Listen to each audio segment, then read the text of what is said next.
Okay, hi everyone. We are going to try to get back into some videos for working our way through John. I know it's been a while since we left off in John 3. We're going to pick up in John 4 with a story that I think is probably fairly familiar to everybody. We'll see how this goes. It's a very content-rich section. I'm going to have to read 30 verses just to kind of get the story in with any meaningful context. So I'll start there, and then we'll see how we can get through all of the content that is packed in here and see what kind of timing that looks like, and if we have to cut this up or whatever, we'll figure it out. So starting in John chapter 4 and verse 1, going through verse 30. Now when Jesus learned that the Pharisees had heard that Jesus was making and baptizing more disciples than John, although Jesus himself did not baptize, but only his disciples, he left Judea and departed again for Galilee, and he had to pass through Samaria. So he came to a town of Samaria called Sychar, near the field that Jacob had given to his son Joseph. Jacob's well was there, so Jesus, wearied as he was from his journey, was sitting beside the well. It was about the 6th hour. A woman from Samaria came to draw water. Jesus said to her, "Give me a drink," for his disciples had gone away into the city to buy food. The Samaritan woman said to him, "How is it that you, a Jew, ask for a drink from me, a woman of Samaria? For Jews have no dealings with Samaritans." Jesus answered her, "If you knew the gift of God and who it is that is saying to you, 'Give me a drink,' you would have asked him, and he would have given you living water." The woman said to him, "Sir, you have nothing to draw water with, and the well is deep. Where do you get that living water? Are you greater than our father Jacob? He gave us the well and drank from it himself, as did his sons and his livestock." Jesus said to her, "Everyone who drinks of this water will be thirsty again. But whoever drinks of the water that I will give him will never be thirsty again. The water that I will give will become in him a spring of water welling up to eternal life." The woman said to him, "Sir, give me this water so that I will not be thirsty or have to come here to draw water." Jesus said to her, "Go, call your husband and come here." The woman answered him, "I have no husband." Jesus said to her, "You are right in saying, 'I have no husband,' for you have had 5 husbands, and the one you now have is not your husband. What you have said is true." The woman said to him, "Sir, I perceive that you are a prophet. Our fathers worshipped on this mountain, but you say that in Jerusalem is the place where people ought to worship." Jesus said to her, "Woman, believe me, the hour is coming when neither on this mountain nor in Jerusalem will you worship the Father. You worship what you do not know. We worship what we know, for salvation is from the Jews. But the hour is coming, and is now here, when the true worshipers will worship the Father in spirit and truth, for the Father is seeking such people to worship him. God is spirit, and those who worship him must worship in spirit and truth." The woman said to him, "I know that Messiah is coming, he who is called Christ. When he comes, he will tell us all things." Jesus said to her, "I who speak to you am he." Just then his disciples came back. They marveled he was talking with a woman, but no one said, "What do you seek?" or "Why are you talking with her?" So the woman left her water jar and went away into town and said to the people, "Come, see a man who told me all that I ever did. Can this be the Christ?" They went out of the town and were coming to him. So, like I said, a lot there.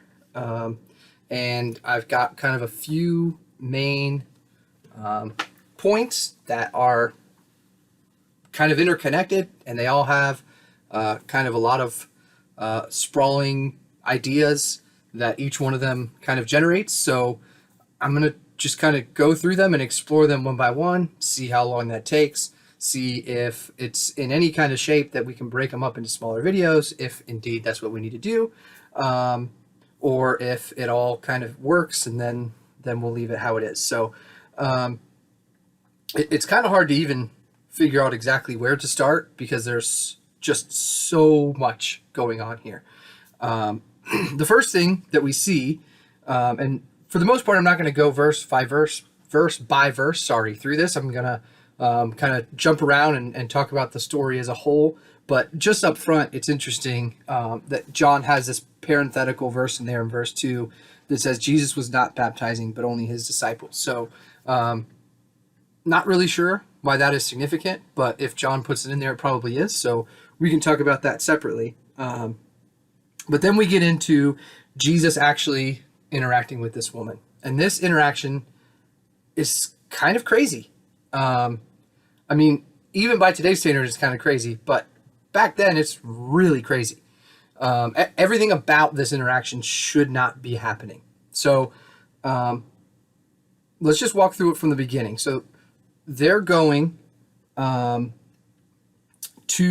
Galilee, from Judea to Galilee, and to travel that path, they have to go through Samaria. Except they don't have to go through Samaria. They could go around, which is what a typical Jewish person would do. And Jesus specifically goes through Samaria, whether that is because he knows he's supposed to have this, divine interaction, or if he just is trying to teach a lesson, which I will circle back to in a minute. But for whatever reason, he goes through Samaria, even though it would not have necessarily been customary, and he would have been perfectly justified in the eyes of his disciples and everybody around him to just go avoid Samaria altogether. So then we see he comes to Jacob's well. And this is where, as we've gone through John, we've seen Jesus recalling, bringing back this imagery from the Old Testament. It's happened over and over again. He does it with Nathanael when he talks about the Son of Man ascending and descending. When he talks about the branch, he does the same thing in his interaction with Nathanael. He does it when he talks to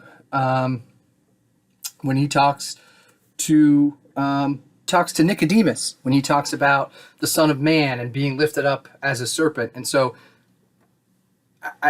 you could make the case that John is trying to explain Jesus to a non-Jew, but a lot of the references that he's making and a lot of things that Jesus is bringing back to memory really requires an understanding of these Old Testament stories. So Jesus is taking kind of this story that people are aware of, that people have heard probably throughout their entire lives, and he's kind of rewriting it. So he comes to this well that used to be Jacob's. While he's at the well, this woman shows up. If you know anything about Jacob at the well, that's where he met Rachel, who eventually became his wife, his second wife, because he basically, liked her right away. Saw her, was into her, went and saw her dad, who was also his uncle, and said he wanted to marry her. And then Jacob gets tricked, ends up marrying Leah, and then, they have the 12 sons, and that kind of begins the tribe of Israel. But what happens in that story is that this guy meets this girl, right? So when Jesus is sitting at Jacob's well and this girl walks up and he starts talking to her, even though, this is not a normal thing for a guy to be doing, he engages with this girl. And I think, I've heard some interpretations of this, that there's some, sense of like sexual tension or some, that it's kind of being set up for a romantic interaction or something. Not that that's what Jesus is actually doing, but as a reader, if you're reading it as a, story, a piece of literature, that you could get that impression. And so it's possible that this woman is getting that impression, that this is kind of a meet cute. And if you don't know what a meet cute is, that's probably a good thing. But Kelly Kapoor on The Office explains it. It's basically, when two people meet for the first time, and, especially in the context of a story in a movie or a book or something, you kind of know right away that this is the beginning of a relationship. And so we don't know much about this woman, but it's possible that she had a different interpretation of this interaction when it first started. I think Jesus redirects it pretty quickly, so I don't think that lasts very long, if it happened at all. But I do think it is something worth kind of thinking about. as we start to get into maybe the psychology of this woman or the way she's approaching this conversation. So, as they're having this interaction, they're at Jacob's well, and she references that this is Jacob's well, and she references that this was the land that Jacob gave to Joseph. And so this is where, again, it's important to understand this Old Testament story, because what we're seeing happen is Jacob is a guy who the way he ended up at the well was that he basically got forced to leave his family. He tricked his dad, tricked his brother. Neither of them were happy with him. He stole his brother's blessing, and so he had to get out of town.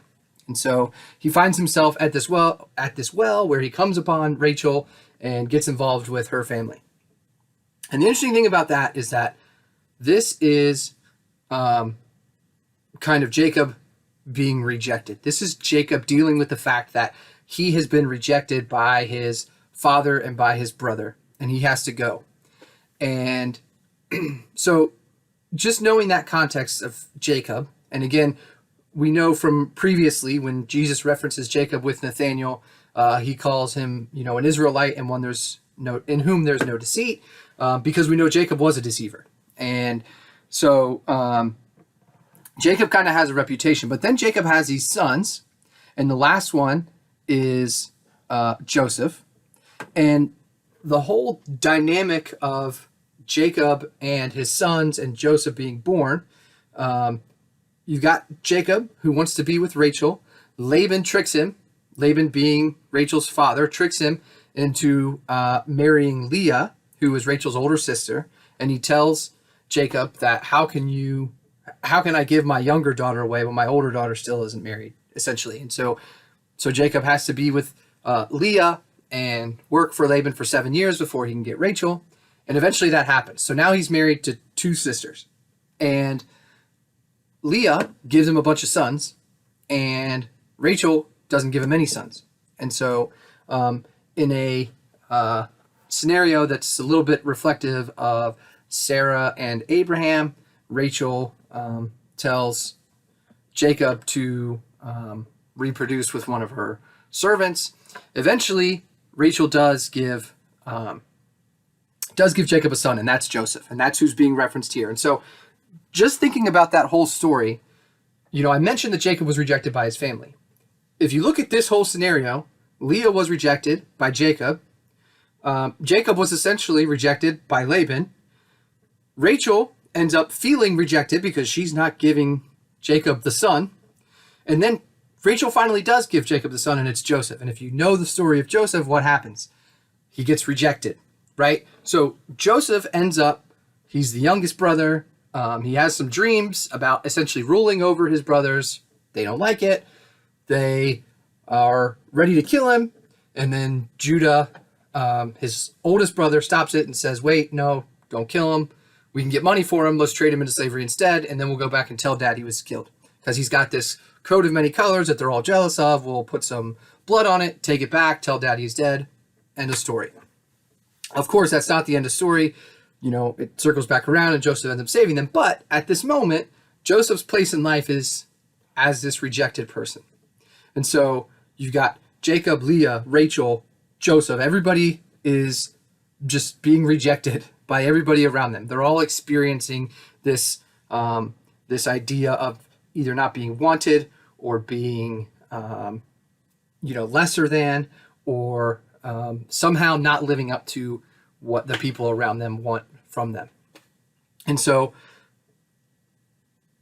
Jesus goes through Samaria, which is this place that's past, that's been in the bloodline of Joseph, essentially. And the very place that he's at is a place of rejection, right? I mean, he travels through Samaria, like I mentioned before, even though typically a Jew would not go even pass through there. They would go right around. Even though it was longer, they would do it anyway. And we see the same dynamic when Jesus tells a story of the Good Samaritan. That's the whole kind of thing that he's doing when he tells that story is he's kind of setting up this idea that the people that you think less of are just as capable, and in the parable that he tells, more capable of living up to the right standard of God. So you've got Jesus passing through a town of rejected people whose story is all, their origin story is basically all about rejection all over the place. Then comes this woman. So she's already caught off guard when this Jew starts talking to her, because she thinks that, why would a Jew talk to her? The other part of this is the fact that she is at this well in the middle of the day. It's the 6th hour, which is basically noon. And so the way the culture worked was that women generally traveled to the well together. And so they would do that in the morning or in the evening, not in the heat of the midday. And the fact that she's here in the middle of the day and that she's alone really implies that she's rejected within her community, right? The other women in her community are not going to the well with her. They're not, she's not part of the group or the clique or whatever, the community that would go and do that. She's on her own. And so she's got that, that rejection hanging over her head, which she can't not be aware of, right? I mean, she's in the heat of the day getting the water, knowing that if maybe she had done things differently, or if her life had gone differently, or if, certain things had played out a little bit different from the way they did, maybe she wouldn't be in this position. So she's well aware, as this is happening, that that this is a result of her being rejected within her community. And so Jesus engages with her as she's in this state already. And so then he starts talking to her about water, which of course completely throws her off. Although it is interesting, again, when we get back to this idea of like a meet cute, that was what Jacob did when he saw Rachel at the well, was asked for water. So there is, maybe some reason for her to hope that maybe this is something going on. But then we're going to kind of skip over the water thing and go back to it, because that's a whole other point to get into, and just kind of talk about the story as a whole in this interaction. So Jesus, gets into this conversation with this woman, tells her that she needs, kind of a different kind of water. And then he tells her to get her husband, which of course immediately not only, has her kind of put her guard up because of her past with her husbands.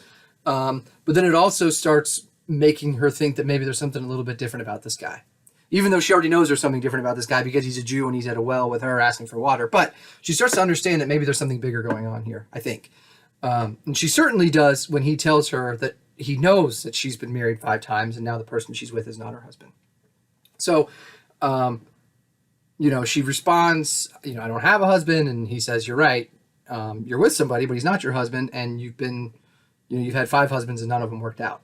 Now, one thing that's important to understand in this story, at this time in history, in this place in the world at this time in history, it's easy for us today to think about divorce as, we have no fault divorce. We have this idea that, men or women could file, they could leave whenever they want to, and there's not a lot of, implications or a lot of, there's legal things around custody of kids and stuff like that, or alimony or whatever, but there's not really a weight in one direction or the other in terms of men or women when a divorce happens. It was not the case in this region of the world in this time in history. If a man and a woman are getting divorced, that is the man getting a divorce. So the woman doesn't have the ability to just go down to the courthouse and file for divorce. That's not how the world works. So the fact that she's been married 5 times and presumably divorced 5 times is that she's had 5 men reject her, essentially. She's gone through this over and over again. And now she's in a place where she is in a relationship that looks like a marriage, that Jesus even says, you're with this guy even though you're not married to him, but they're not married. And why is this commitment not there? I think for a person who had any interest in another commitment, in a sixth marriage in this case, having the person that you're with not wanting to marry you again is probably another source of rejection. Now, reading a little bit into the text there, it doesn't necessarily say that's the situation. We don't know the whole situation, but we do know that some part of this experience for her is she is not wanted. She is not loved. She is not part of the community. She's not part of any of the first 5 families she attempted to start. She's not part of, the Jewish community. She's part of the Samaritan community that's already outcast to begin. So she's the outcast among the outcasts. Okay. And so Jesus is engaging with her, and he's talking to her about this water. And he's saying that the thing you're seeking is more than just this water. You're here to get water, and you're going to be thirsty again, but you need something more than that. As if she doesn't already know she needs something more than that, right? I mean, I think we could probably assume that there's something in her life she's pursuing and not getting. She's not getting accepted. She's not getting loved. She's not getting appreciated. She's not a part of a successful marriage, even though she's had five and a half attempts, let's say. Okay? So Jesus goes straight to the thing that probably hurts the most, straight to the thing that probably is the most embarrassing for her, straight to the thing that that she probably least wants to talk about, the thing that is the hardest for her to acknowledge, or to she probably has no pride around that. And I think it's easy to see this interaction and think that maybe Jesus is a bully, or think that maybe Jesus is, really trying to make her feel bad, which he's obviously not, because he's trying to build her up. So why does he go straight to the weakest point? And I think it's kind of like a doctor. This is not a great example, but it's the first thing that came to my head, and I didn't think about this ahead of time, so maybe that's the problem. But when I was in high school, I used to get shin splints really badly on my shins, and I would go to the trainer's office before football practice or whatever and tell him my shins were really hurting, and he would start grabbing them. And your first thought is kind of like, what are you doing? I just told you they hurt. Why are you making them hurt worse? But, there's a good 18 inches of room there that could possibly be the real source of the problem. And so he was kind of feeling around to try to pinpoint where that pain was. And you can't really diagnose pain until you get to the root of it, right? I mean, that's what doctors do. That's part of the process of diagnosing pain. You say you have some pain. Oh, maybe my arm hurts, or my mouth hurts, or, whatever it is. And what do they got to do? They have to start digging around. And then, yeah, it hurts. It's a painful process, but you have to get to the root of the pain. You have to get to what's causing it in order to even begin the process of healing it. And so I think that's what Jesus is doing here. And he doesn't have to do a lot of digging because he's Jesus, because he's God. He doesn't have to do a big interview or, feel around. He goes straight for it. And I think some of the context here is probably making it pretty obvious for him. I mean, obviously he knows about the husband, so that's a significant part of it as well. But knowing that she's there at the well alone in and of itself is probably a pretty good sign to the average Jewish observer at this time that this woman is not wanted. And so we see this a lot in current society. I mean, we see a lot of things, a lot of trends on the rise around fatherlessness, around things like cohabitation between couples before marriage, around redefining the kind of sexual ethic of men and women, and people call it equality, but if you really have conversations with people, I think what tends to happen more often than not is you hear a lot of people who are searching for something, who are seeking something, whether it's love that they never experienced a certain way, or you grow up without a father, and as a man you don't know how to be a father, and so you're trying to assert your dominance, and you act out in certain ways, or you're a woman who grew up without a father, and so you're trying to find a father and somebody to ease this piece that's missing in your life, and you go after the wrong guys, or you let people take advantage of you, or whatever it is.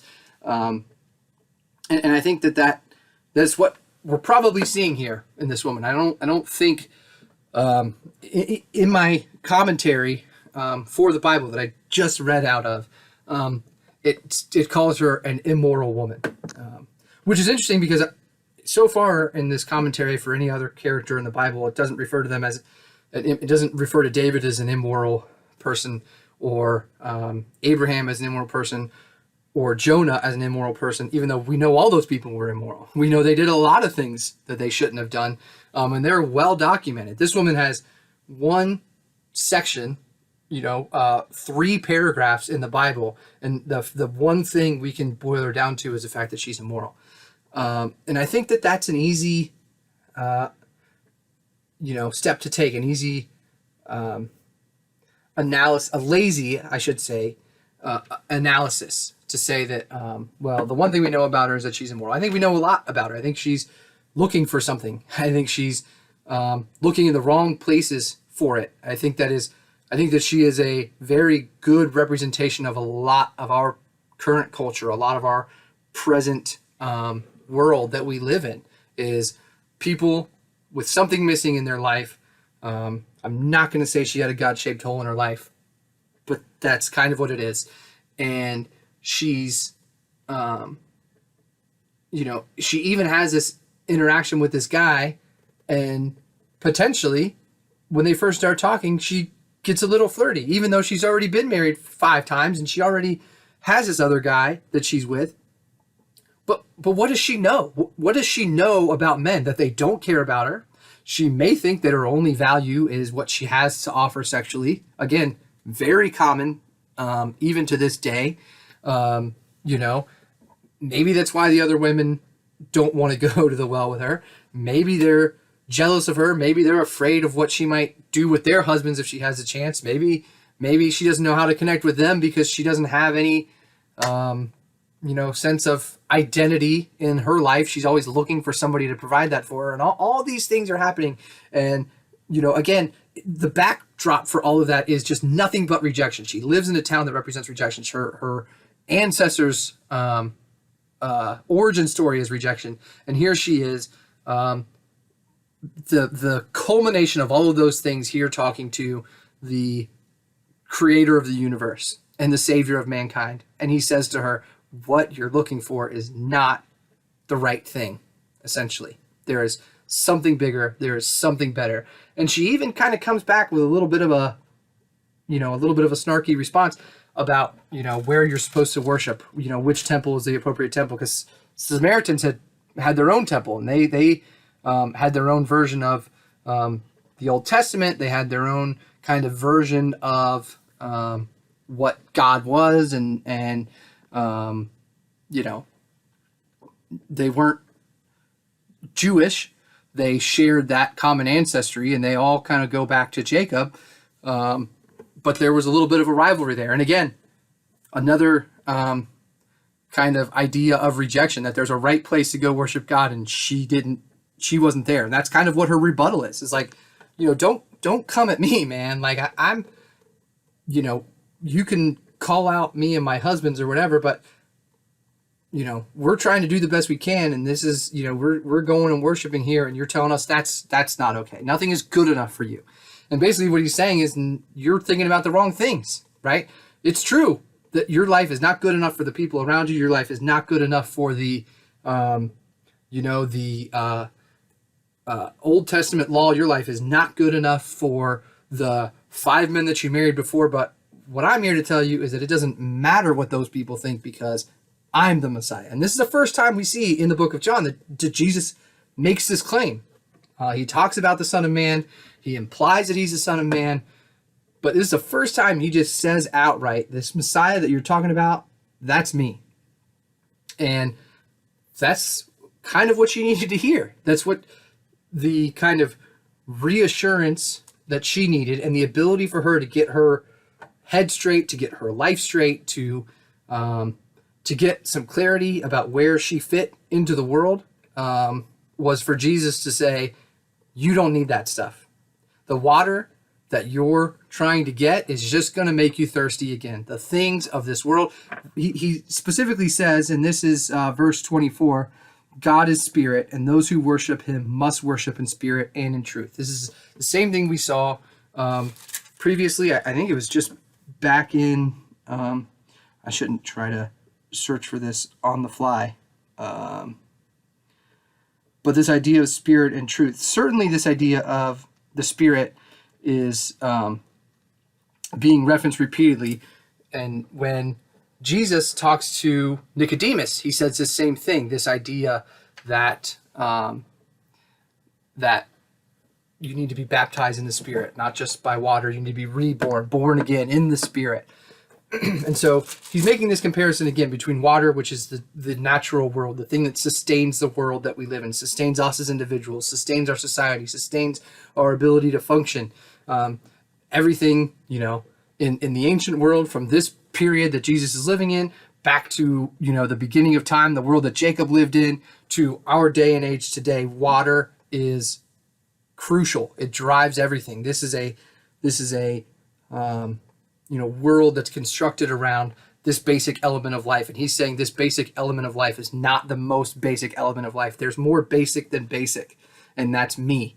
There is, a spirit that you can drink from that trumps water, that will not leave you wanting.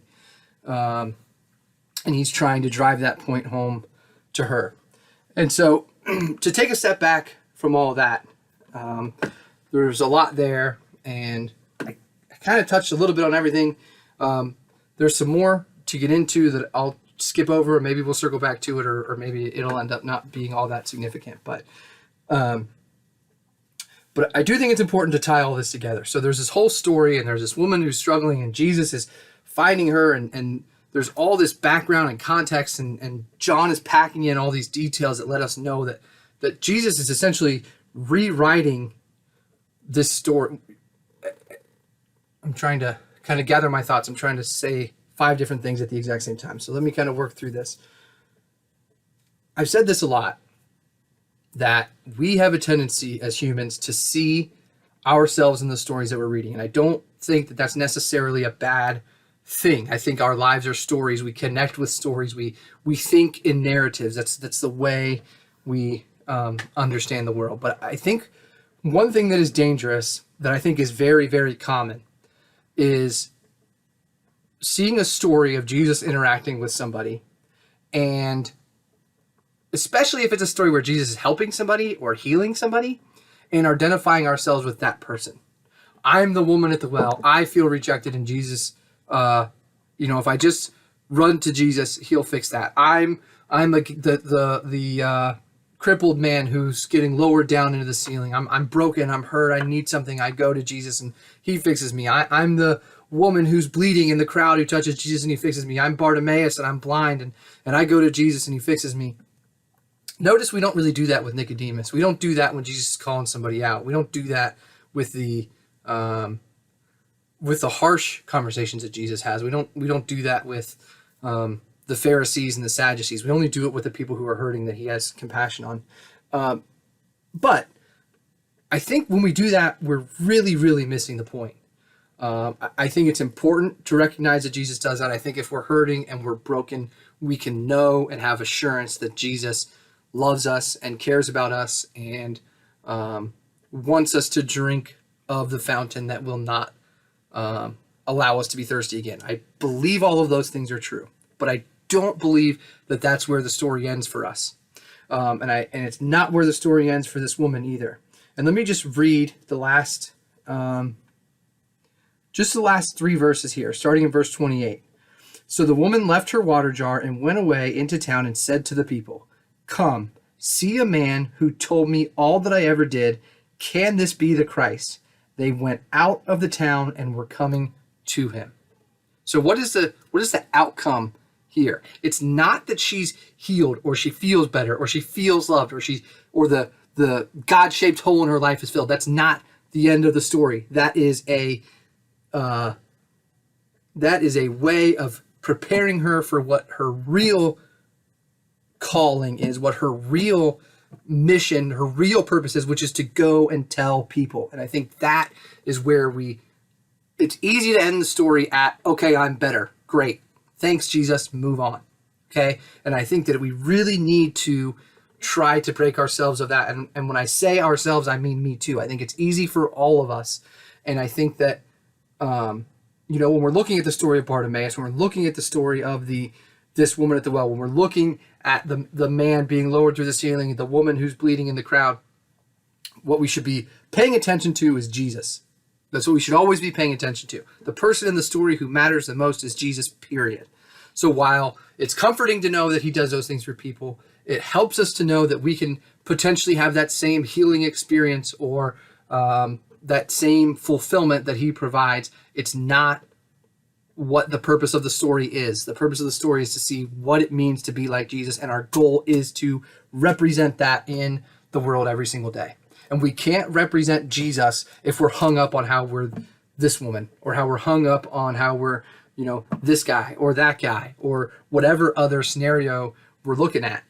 The goal, the aim, the standard is and always has been and always should be Jesus. And so that's what we should be looking to try to be like. Those are the parts of the story we should be pulling out and trying to implement in our own lives. And I don't know what that looks like necessarily.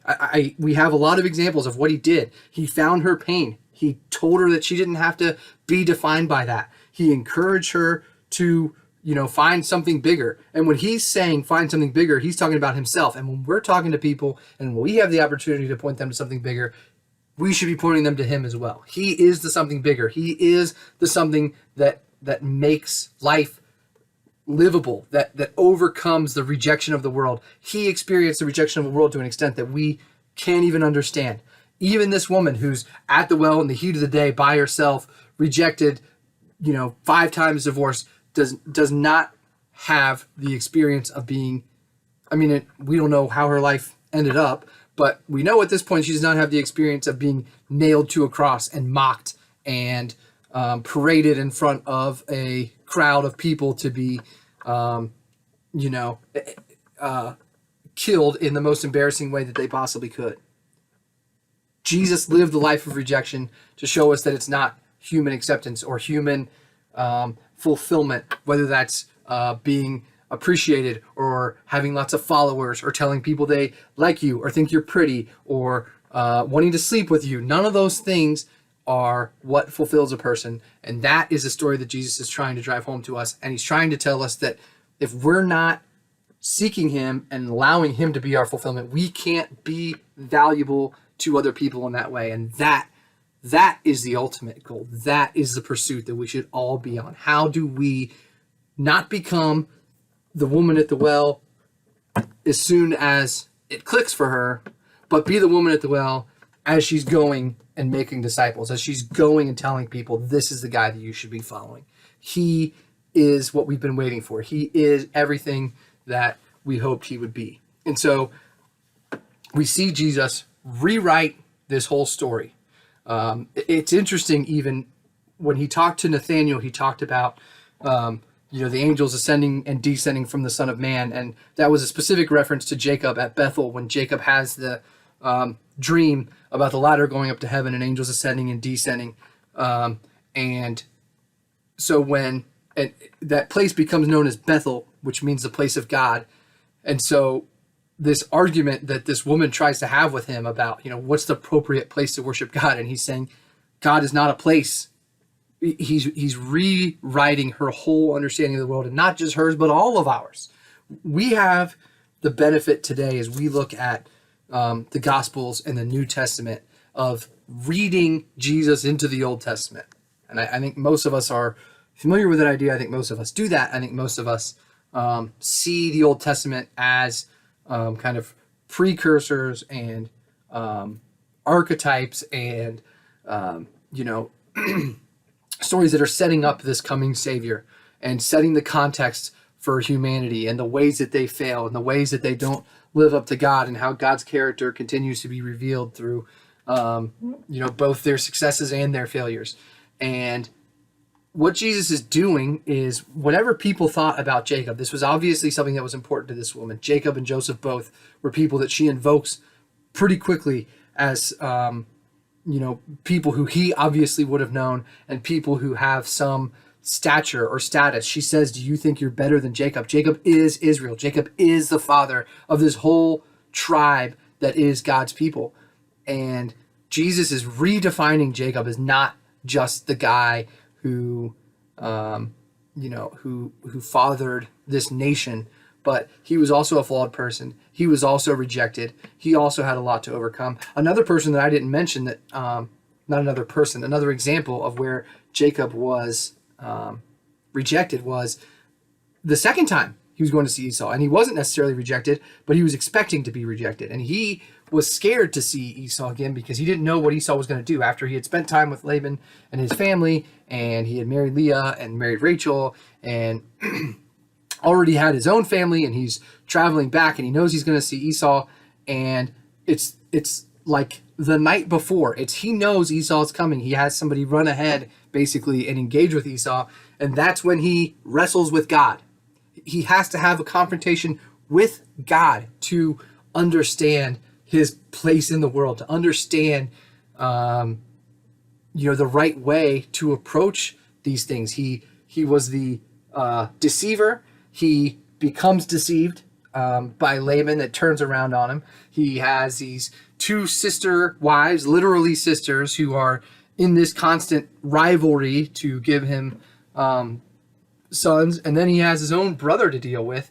And it's when God comes and wrestles with him, permanently injuring him, changing his name, making him a new man, that he then can confront his rejection, his own self-created rejection. So now this woman has this interaction with Jesus. She goes back to the very people who rejected her. Again, she's at the well by herself because her community is not including her. And so these are the very people, the ones who probably don't like her very much, the ones who haven't included her. Or maybe they were perfectly willing and she didn't want to go because of her own shame, because of her own feelings of embarrassment, or not wanting to be noticed, or hoping that she could just fly under the radar. Whatever it was, she gives all of that up. She's not flying under the radar. She's not embarrassed. She's not ashamed. She's going and telling everybody, look, this is the guy. And she says, he told me all that I ever did. She probably doesn't just leave it there. She's probably going to have to explain. When they say, what do you mean he told you everything I ever did? She has to repeat this story over and over again. He told me about my 5 husbands. Her biggest embarrassment, her biggest point of shame in her life is part of the story that she has to tell over and over again to demonstrate to people that this is the guy. And she's willing to do that, something that she wanted to sweep under the rug immediately when he brought it up. All of a sudden is now key to her sharing about this guy. And maybe there's something in that for us that we have to find the strength through Christ, and we have to overcome the embarrassment and the shame of our own lives so that we can share with everybody else. But it's not overcoming embarrassment and shame to make us feel better. It's overcoming embarrassment and shame to redirect people to the Savior, to the one who can actually overcome that shame for us and point us in the right direction and help people rewrite stories. Jesus is rewriting the past, reshaping it, redefining it right in front of everybody's eyes. He does it again and again. He does it with this woman, and that's what he's trying to do with us. And I think that's what we ought to be trying to do, leveraging him and his grace and his role in our lives to help other people potentially rewrite their stories, or at least give them a reason to look to him. And so really long, probably really rambly. I'm probably going to listen to it back and really hate this. But there was just a lot going on in my head, and it's been in there for a month and a half. So I kind of just needed to get a lot of it out and talk through it. There's a whole other section of bullet points that I had that I didn't even get into, but I won't bother. So there's a few questions I had written down. I'll read those, and then I'll figure out what I want to do with this video. So here are the questions. Number one, why does John make a point to say Jesus wasn't baptizing? And I know that is a long time ago at this point in my rambling, but right up front, that's one of the first things John points out. Jesus wasn't the one doing the baptizing. It was his disciples. Why is that significant? Number two, what do you think is the significance of water? I had intended to talk a lot more about all the references to water we've seen through John so far and what that could mean and what that means in this conversation. I know I kind of touched on it a little bit, but we can talk about that more. What, if any, significance does rejection play in your story? So again, don't want to make this all about us, but it is a good framework to start from. How do we turn that into a testimony and a way to redirect people back to Jesus in our own story? So what, if any, significance does rejection play for you? And then finally, can you be an instrument to help someone rewrite their story of rejection?